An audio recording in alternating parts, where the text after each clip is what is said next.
រឿងប្រាប់បងបានទេអូនធ្វើមកស្រពន់ដូចបនរសាត់ដូចបបរសាត់អិនក៏ត្រើយជួនដល់ចម្លាយបានទេជីវ៉ាវាជារឿងស្នេហារឿងឈឺផ្សាចុកចាប់យ៉ាងម៉េចស្ដាប់ហើយសូមវាចាសូមផ្ដល់យោបល់គួរគិតយ៉ាងណាពេលនេះសងសាលួងលោមចិនដាចង់បានខ្លួនប្រាណស្រី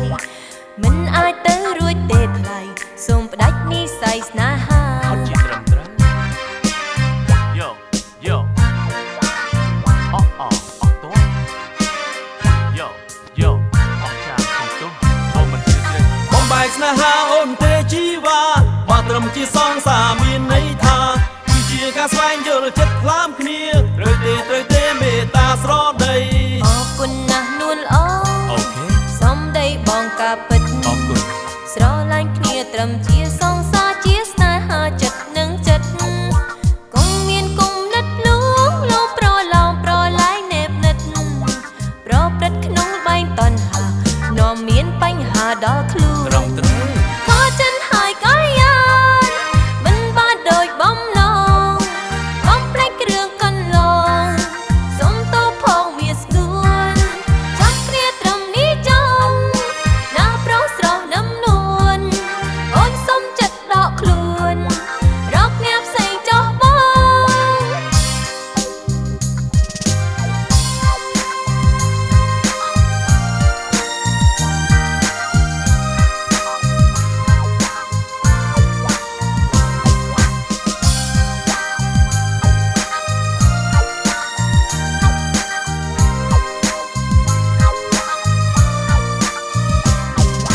អរគុណណាស់នួនល្អអូខេ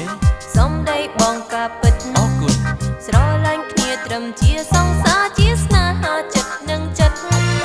គង់មានគុំនិតលួងលោប្រឡងប្រឡាយនេបនិតប្រព្រឹត្តក្នុងល្បែងតណ្ហានាំមានបញ្ហាដល់ខ្លួនគឺជារឿងត្រឹមត្រូវខកចិត្តហើយកាយាមិនបានដូចបំណង